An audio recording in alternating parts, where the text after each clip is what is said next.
Yes, we are in the middle of a battle that we cannot see. Yes, we are in the midst of a struggle between good and evil. And no, it's not just your imagination. The struggle is real. The question is, will this battle go on forever? Will we ever obtain ultimate or complete rest? This is part 2 of a 6-part series on ultimate rest. Our key text is found in 1 Corinthians 2, verse 9, the New King James Version. But as it is written, eye has not seen, nor ear heard, nor have entered into the heart of man the things which God has prepared for those who love him. The title for part 2 is A Vision of the End. The oldest surviving disciple, John, who had personally been with Jesus, was in exile on a rocky prison island, far from everything and everybody. John was one of the disciples that had seen Jesus leave this earth. He was a witness to seeing 2 angels standing with him and the other disciples. He heard with his own ears these angelic beings saying, "Men of Galilee, why do you stand gazing up into heaven? This same Jesus who was taken up from you into heaven will come again in like manner as you saw him go into heaven." Still waiting for Jesus to return. Now John is in prison. What might have been on his mind as he found himself stranded on a desolate island? How could a faithful disciple of Jesus have wound up in such a predicament? After all, had he not been a dedicated and faithful servant? Now, of course, John's exile has been many years ago. And besides John, the other apostles, or disciples as some would call them, that was present on that day had already died. Sadly, most of them were killed for preaching and teaching others about Jesus. The congregation of people taking on the beliefs of these disciples had undergone some generational changes. They faced horrible persecution from outside the congregation, and they even experienced discard from within their own ranks. Yet, Jesus still had not returned like the angels had said he would when they stood gazing as Jesus ascended into heaven. John must have felt alone, tired, and restless.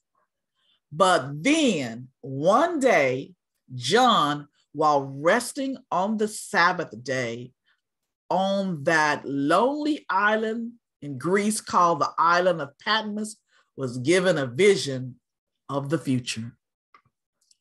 In spite of his current circumstances, this vision had to offer John some comfort. It's found in Revelation 1, 9 through 19. I'm reading it from the Clear Word translation. It says, "I am John the apostle, your brother and companion in suffering, enduring persecution because I believe in Jesus Christ and in his coming kingdom.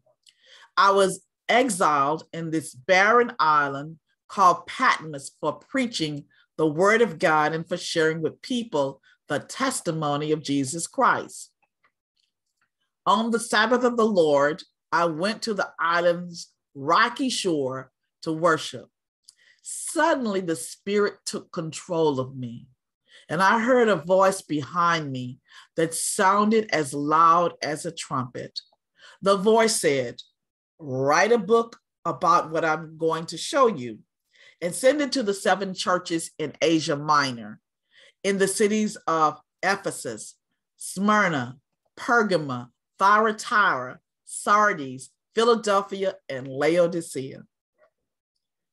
As frightened as I was, I turned to see who was talking to me. And I saw 7 golden lampstands, and someone like the Son of Man was walking among them. He was wearing a long white robe down to his ankles and had a golden sash around his waist just below his chest. His hair was white like wool, or even whiter like snow, and his eyes blazed like flames of fire. His feet glowed like bronze burning in a furnace. When he spoke, his voice sounded like the thundering of a mighty waterfall. In his right hand, he held 7 stars. Each time he spoke, a beam of light like a two-edged sword came out of his mouth. His whole face radiated with light as dazzling as the noonday sun. When I saw this, I fell down as dead. He came close, put his hand on me, and said, "Don't be afraid. I am the first and the last. I was dead, but I'm alive, and I will never die again. All authority is given to me in heaven and on earth. I alone have the keys to death and the grave. Write down everything you see. This includes what is happening now and what will happen in the future."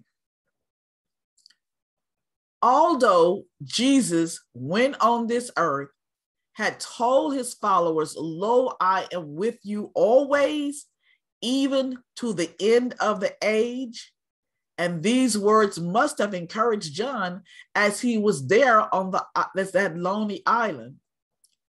I'm certain this vision, this revelation of Jesus must have been of even greater comfort. Jesus, the Alpha and the Omega, the first and the last, manifested himself in a special way to this exiled apostle. The promising thing, though, is what followed from these verses are visions about the future of this world as we know it today. John was given an awesome panoramic view of history. John in vision was given a revelation of what was going to happen to the Christian church. To John, what he saw was the future of the Christian church. However, today, much of what John saw is now history, for it has already come to pass, but some of it is still future. Along with the difficulties and hardships that would come, John was shown how it would all come to an end. John declares in Revelation 21, 1 and 2, the New King James Version, "Now I saw a new heaven and a new earth, for the first heaven and the first earth had passed away. Also, there was no more sea. Then I, John, saw the holy city, the New Jerusalem, coming down out of heaven from God, prepared as a bride adorned for her husband." The great panoramic vision of the world that John recorded in Revelation had to have given John confidence in the promises of God. Thus, he could rest as he waited to obtain ultimate rest. Yes, life now can be hard and even fearful at times. And yes, sometimes this earthly warfare, as in our battle with this COVID virus and all the other issues taking place in our world today, can even make it seem as though evil is winning. But we know that God is in control of the future, and that gives us confidence in him. Because when we turn to the end of the book and read the very last chapter, we learn that in the end, Satan loses and God wins. So you ask, how do we know when we are nearing the last chapter? That's a good question. We cover it in our next lesson titled The Countdown. Check it out.